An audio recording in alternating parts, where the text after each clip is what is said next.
Bacatá, tierra de labranzas, tierra de agua. Quiero partir, por supuesto, con ese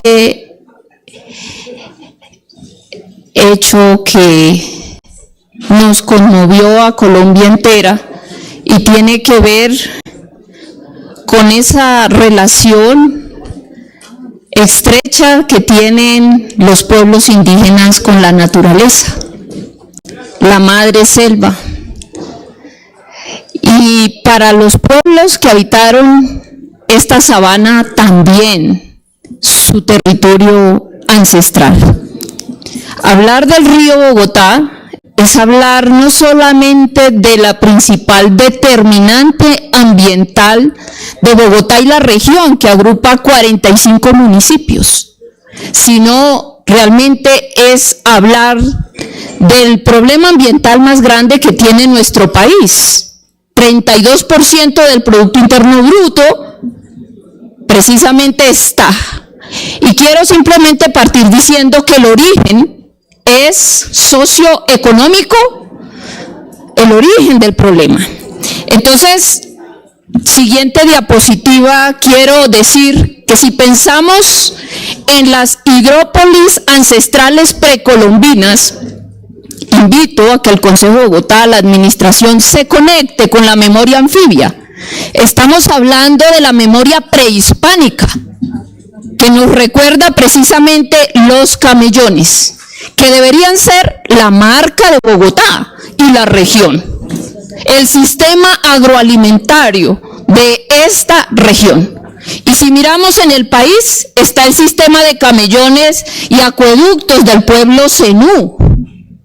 Si hablamos de reconciliar a Bogotá y a Colombia con el agua, lo primero es reconocer estas soluciones habitacionales en torno al agua. Los hidrobarrios, no me voy a extender porque aquí ya hicimos un acuerdo, pero es un acuerdo formal que debe pasar a las ejecutorías. En ese sentido, quisiera invitar pues a que hiciéramos una reflexión sobre la estructura sociojurídica de la mercantilización del agua, de los negocios leoninos, de la descontaminación que son las PETARs. ¿Cuánto está aportando aproximadamente la empresa de acueducto y alcantarillado a todas las PETARs? Que están hoy 3 billones. Entonces, este negocio yo creo que requiere realmente que reflexionemos sobre las economías del vertimiento. Son más de 1.637 empresas que se encuentran en 42 áreas concerniente a los puntos de vertimiento distribuidas por los ríos principales de la ciudad y sus corrientes secundarias. No me voy a extender porque creo que quienes me han antecedido se han referido a este problema. Así que es necesario entender que estas soluciones tecnocráticas no necesariamente son la solución al problema tan complejo del río Bogotá. Miremos nada más el funcionamiento de la PETAR Salitre. Al año, entre 19.000 millones y 22.000 millones de pesos. Estos son mega inversiones. ¿Quién está detrás de todo esto? El Banco Mundial. Entonces, estos son los negocios de la descontaminación del río. Y yo creo que es necesario, y en eso quisiera concentrarme, pasar de estos negocios al saneamiento del río, a sanar nuestra relación con el río.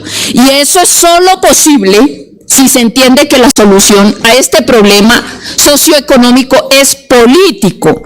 Y en ese sentido necesitamos un modelo de gobernanza de base comunitario para poder resolver los profundos conflictos socioambientales que hoy se viven en la cuenca. Empecé yo con el video de un abuelo muisca y su llanto por lo que está pasando en el humedal más grande de la ciudad, en Suba y Guabuyes.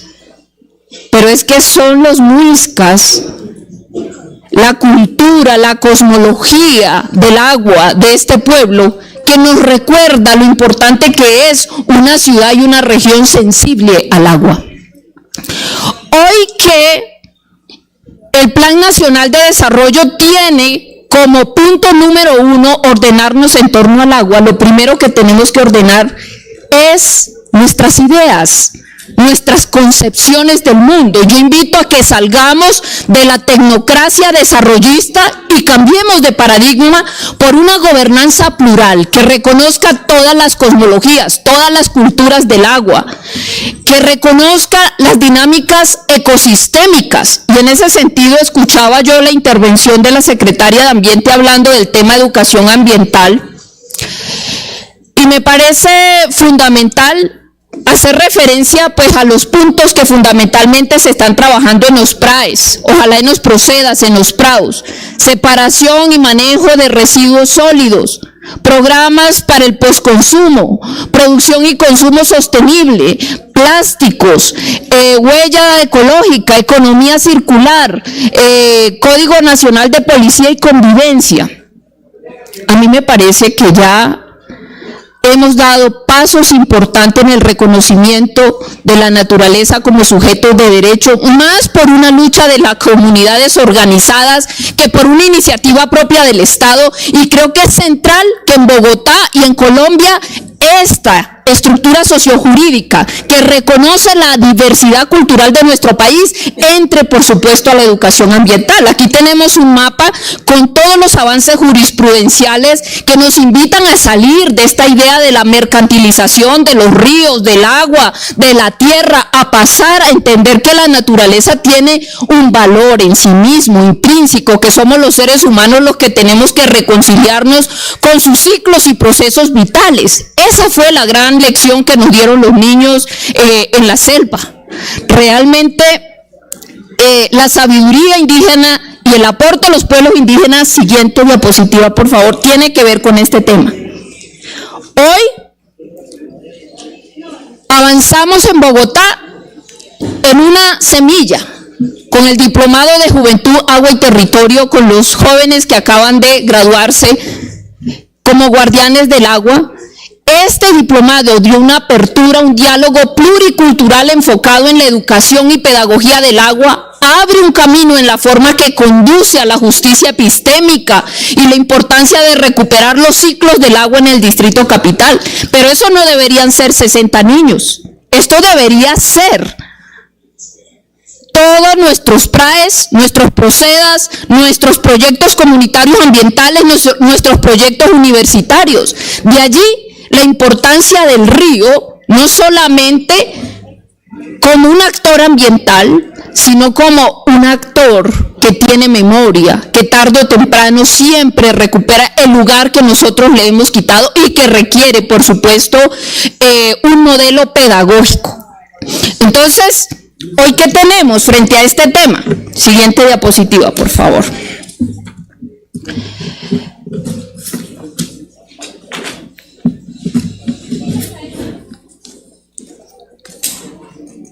El multimillonario cupo para la PETAR se convierte en un negocio cuyo modelo de ejecución de la obra será por concesión y operado con recursos públicos. Este es el negocio. Al mismo tiempo supone una idea de descontaminación errónea, ya que las PETAR son soluciones tecnocráticas, sin cultura, sin gobernanza, donde participa la gente realmente, que es el Consejo de Cuencas del Río. Pues la participación de la institucionalidad, pero ahí no está la voz de la gente y de sus comunidades, en especial los muiscas que están en Bosa, en Suba, Cota, Chía, Sesquilé. Y si miramos cómo están funcionando, no me quiero detener ahí porque creo que quienes me han antecedido pues han hecho énfasis en este tema. Hay un problema con el funcionamiento de las PETARs. La propia alcaldesa ha dicho, me sorprende, una orden judicial ordenó a la empresa de acueducto y alcantarillado recibir y operar la planta como si cumpliera con los requisitos. Y fíjense ustedes, ya hice un debate sobre el problema del relleno de Doña Juana y el tema de los lixiviados, que sería muy importante saber la investigación que ha hecho la Contraloría sobre el incumplimiento de los contratos referente al tema del tratamiento de lixiviados que contamina el río Tumuelo, que termina en el río Bogotá y por supuesto desemboca en el río Magdalena y termina en el Mar Caribe. Por eso digo que este es el problema ambiental más grande que tiene nuestro país. 3.38 billones se financian con aportes de la empresa y acueducto y alcantarillado para estas soluciones tecnocráticas. ¿Saben cuánto pone quienes están en el concesionario? 1 billón. Y se asume mediante créditos. Pero la subsanación de estos créditos es responsabilidad de la empresa Acueducto Alcantarillado de Bogotá. Entonces, sí quisiera pues que la empresa de acueducto y alcantarillado pudiera regalarme copia de los contratos referente al tema de estas importantes inversiones. Ríos reconciliados con la ciudad. Este no es un tema solamente de Bogotá. Las actuales metrópolis modernas consolidadas se originaron y sostuvieron alrededor de sus relaciones con el agua. Sus tejidos físicos y socioambientales llevan esa memoria. Miremos si la viabilidad y sostenibilidad de la ciudad-región contemporánea depende de la recuperación y actualización de esa memoria. Hoy las ciudades del mundo tienden a la hidrópolis. El río Sena en París es un río nacional, recorre 4 regiones francesas. Su cuenca hidrográfica de 79.000 kilómetros cuadrados está casi en su totalidad en la cuenca parisina. He tenido la oportunidad de estar allá y realmente siempre pienso en el río Bogotá. El río Támesis en Londres es el río más importante de Inglaterra, con 347 kilómetros de longitud. Es la principal fuente de abastecimiento de agua de Londres. El río Nilo, el Cairo, el mayor río de África, atraviesa 10 países, 6.853 kilómetros de longitud. Marca el origen de ciudad como el Cairo y Alejandría, el río Mar o de la Plata. Y solamente lo digo porque a veces cuando hablamos de nuestro río Bogotá, este tema es con cierto desahucio y desprecio. ¿Y dónde miro yo el tema? La importancia que tiene en el plan de ordenamiento de Bogotá. ¿Cuánto se le dedica al río? Eso no se gasta más de una página. ¿Ustedes creen que realmente la principal determinante ambiental de la ciudad son los planes de ordenamiento territorial los que se tienen que armonizar con el PONCA? El plan de manejo y ordenamiento de la cuenca, que desde la perspectiva indígena debería ser un PONCA biocultural, y deberíamos avanzar en un modelo de gestión biocultural de nuestro patrimonio natural, cultural, inmaterial y material. ¿Cómo va a ser el tema de los patrimonios integrados? El patrimonio inmaterial de los pueblos debe ser la base del ordenamiento del territorio.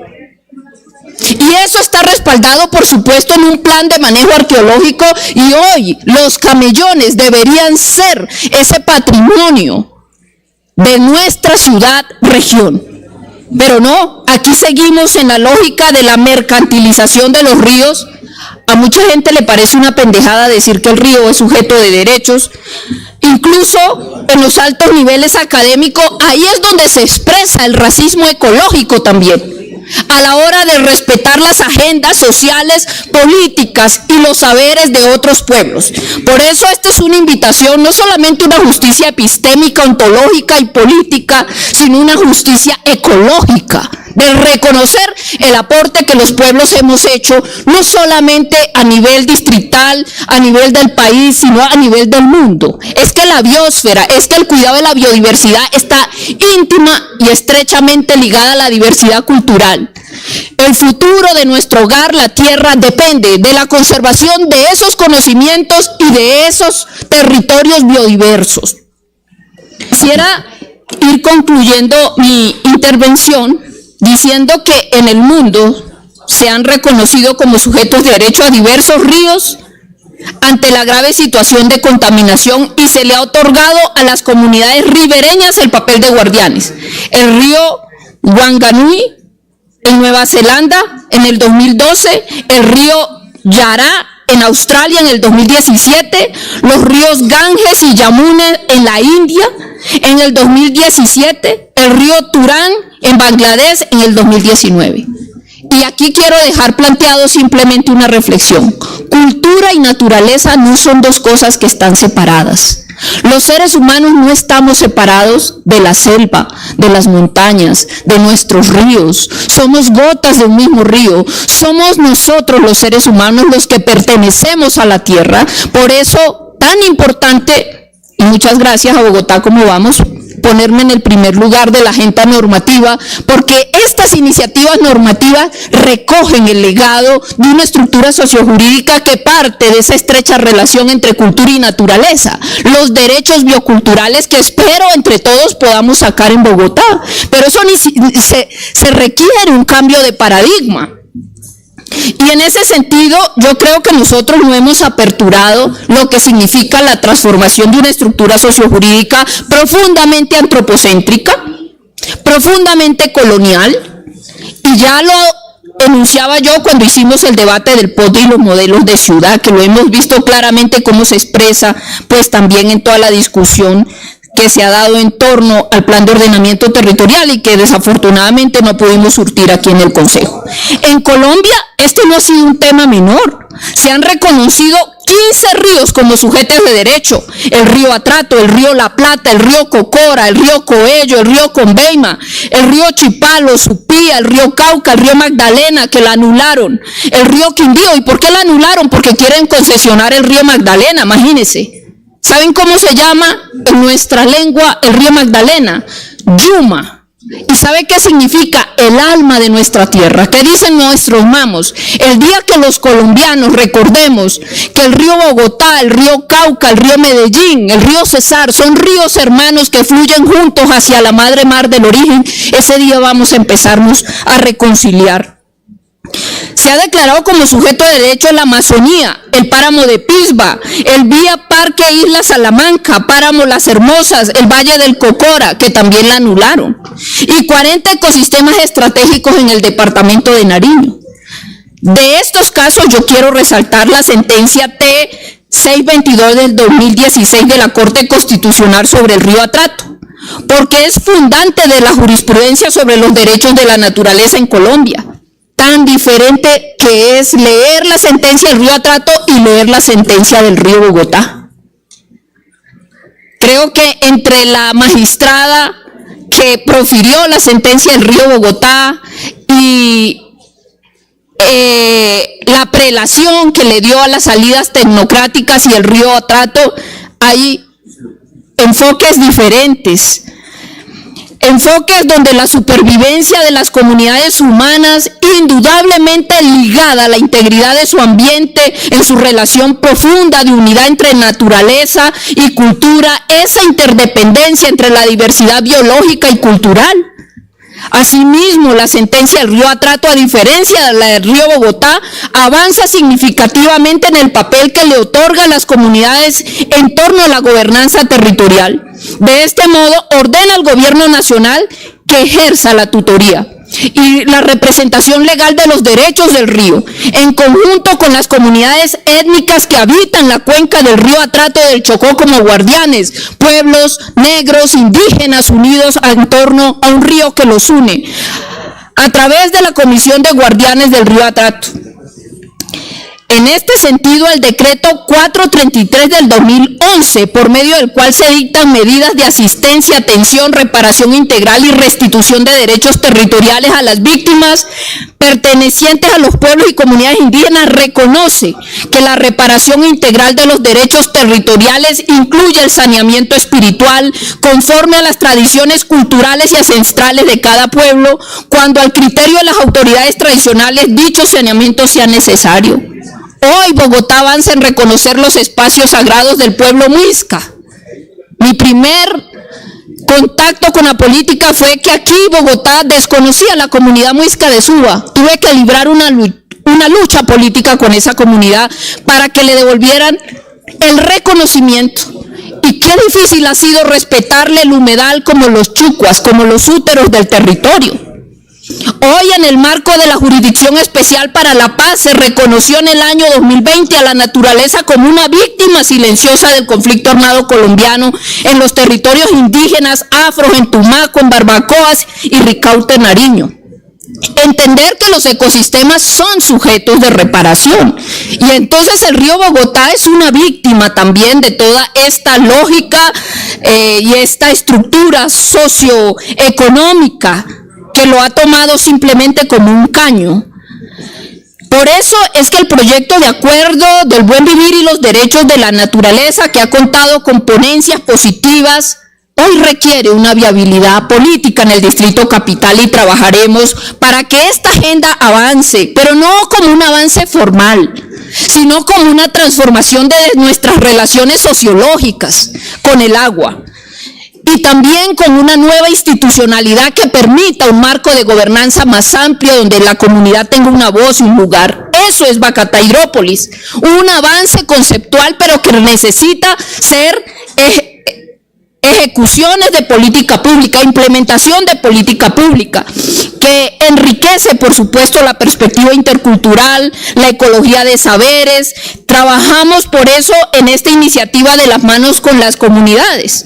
Yo quiero finalmente decir que no podemos seguir viendo los humedales, las subcuencas, los páramos, el ciclo natural del agua, sin entender la interdependencia y que existe un organismo vivo que respira, que tiene sus metabolismos, que tiene sus ecosistemas, y en ese sentido me parece importante hacer una evaluación de los planes de manejo ambiental que se están llevando a cabo en los diferentes ecosistemas y humedales, pero sobre todo hacer un control político, y le pido a la Contraloría, por ejemplo, en el caso del humedal de Córdoba, se realice la evaluación y control de los contratos de obra 1436 del 2019, 1601 del 2022, que actualmente están vigentes y generan impactos también en el humedal de Córdoba. Se revisen los permisos de ocupación de causa y las licencias ambientales bajo las cuales se están realizando las obras,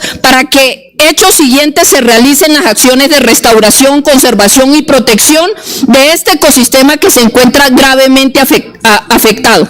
Agradezco esta información, y también que se hayan suspendido las obras en el humedal del Jaboque, que además hay presencia de monolitos, y que antes de continuar cualquier intervención y cualquier obra se mire cómo se va a mitigar el impacto de uno de los lugares, además de especial interés por ser un hábitat también para las aves, la tingua bogotana, el cucarachero de pantano, entre otras, que necesitan también que trabajemos por un hábitat seguro y limpio para todos los seres y especies. Muchas gracias.